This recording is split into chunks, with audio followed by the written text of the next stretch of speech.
Hello, guys. Welcome to KS Sports Decks. As usual, Monday. No, sorry, Tuesday, right? Yeah, today is Tuesday. Yeah, today is Tuesday. Because of the win yesterday we had, everything have even gone down the drain. Um, welcome with my guy here, Sammy. We are here to talk about the reaction of the Premier League weekend games, how it unfold itself, and then the week ahead.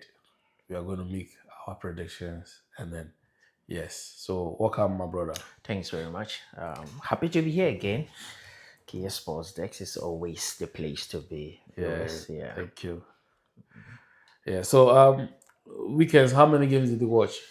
Uh, I managed to do a bit, especially the evening games. I was working, so I missed the early games, but the evening games I managed to watch, especially with La Liga. Oh, okay. Yeah. So which one in particular were you certain about the style of play, the results, I mean, it catch your eye?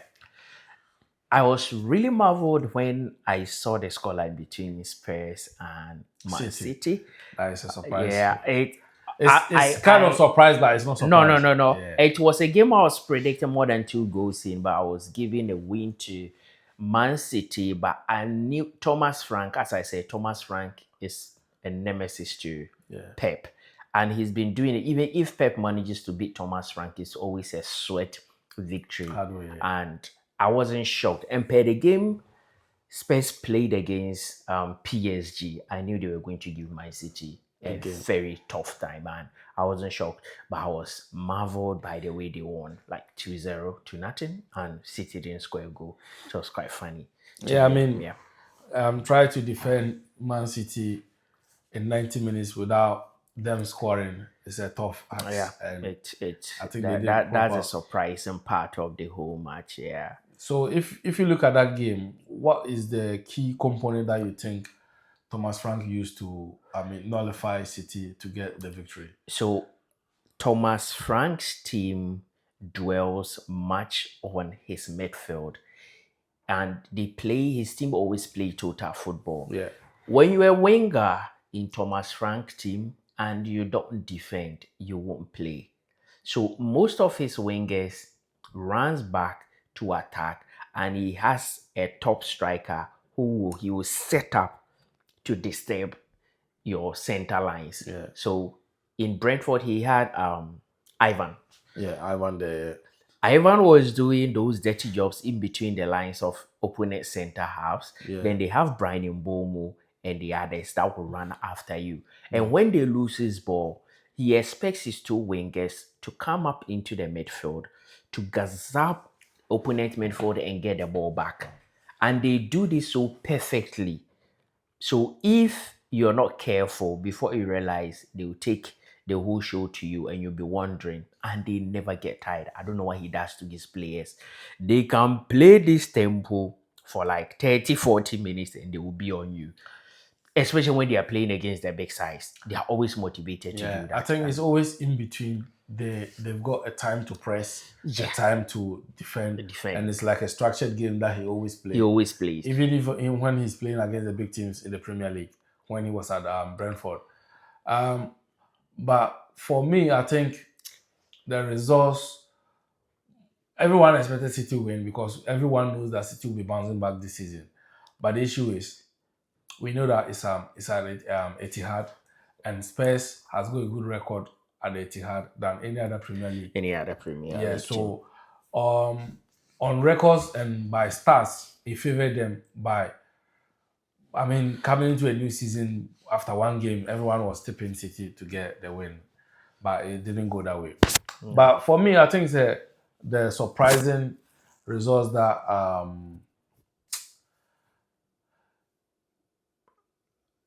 came into this weekend game. I'll give it to what do you call it? The Chelsea West Ham game. I predicted Chelsea win fine, but the margin of goals and how the goals flew in, I wasn't expecting that. I was expecting like 2-1, 3-1, but not like that big score. And Yeah. we all know Chelsea that when they are on their day and they are hitting you on that speedy counter, they show you no mercy. Yeah, that's true. But I wasn't surprised with that scoreline. I knew Chelsea was going to win. And if care is not taken, it was going to be huge margin. West Ham has been very rubbish. Yeah. Yeah. Even Yeah. currently they are losing. Even in their pre-seasons and to the first match they played, that was very rubbish. Yeah. They played. That was against Sunderland. They lost 3-0. Yeah. And coming against Chelsea, I was like, there is no way. If you're losing 3-0 to Sunderland, Yeah. newly entrants, Yeah. do you think you can stand the might of Chelsea when they No. come at you? So it was always written in the stars, West Ham. And West Ham, I don't know, Graham Potter is not a coach that believes in low blocks. He Yeah. doesn't do that. He will set his team to come up and play against you. And I knew Chelsea were going to do them a lot of harm. And it's quite sad. West Ham, if care is not taken, I've predicted them as part of the teams that will be making their way out of EPL. Yeah. But currently they are losing. Yeah. As this video we are shooting, West Ham is already down 1-0 in the Carabao Cup To against Wolves. Wolves. Yeah. Yeah. So they are currently down 1-0. Yeah. And weekends, they've got I don't know who they've got. I think they've got Villa also. Yeah.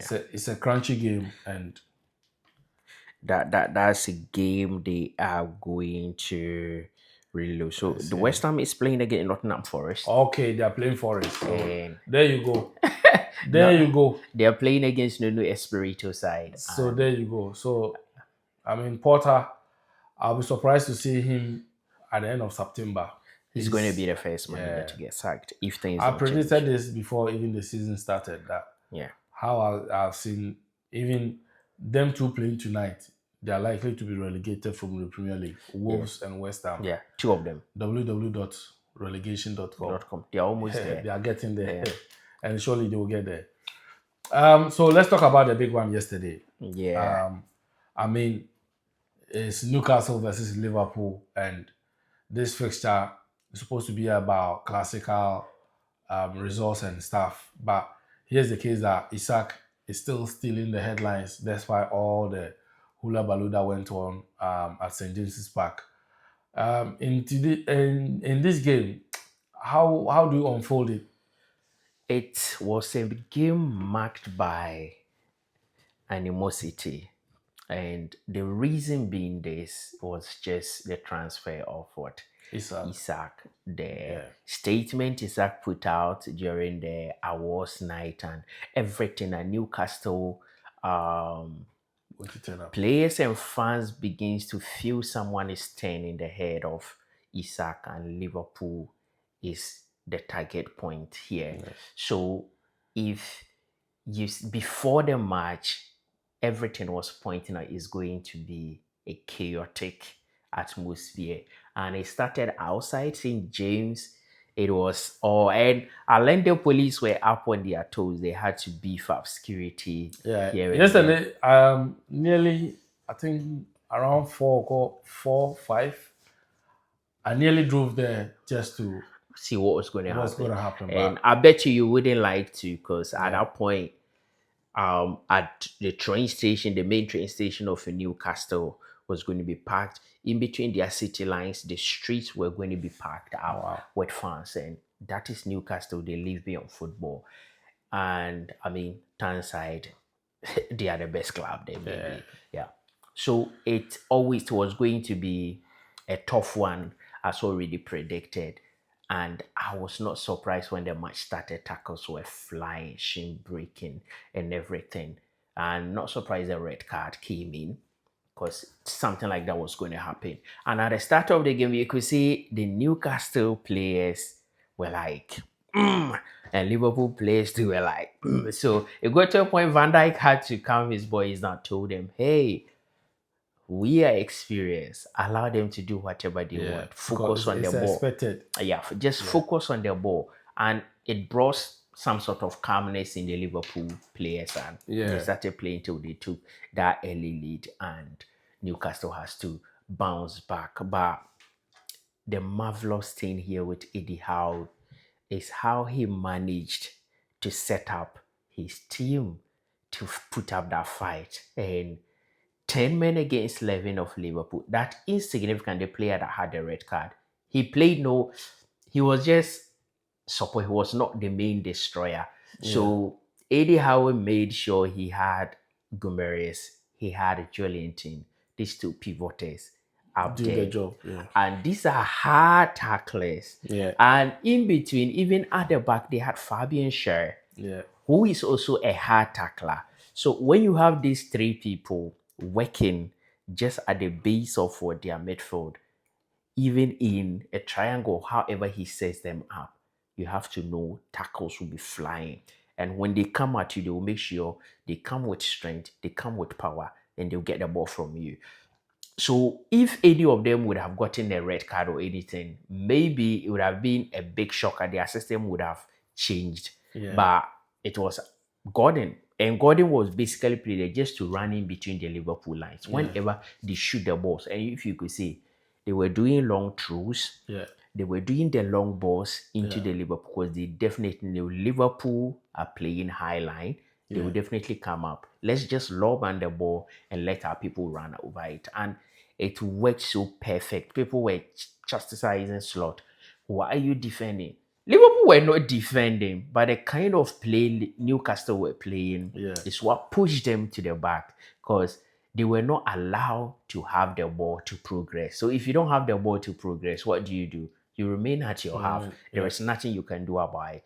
And they did that perfectly and they had to until that magical moment that changed everything. And I must say, Ray Ngumoha is a top talent. We are watching now. Thanks to Chelsea, whatever they are, same thing they did. It happened with Salah. We always have the best of it here.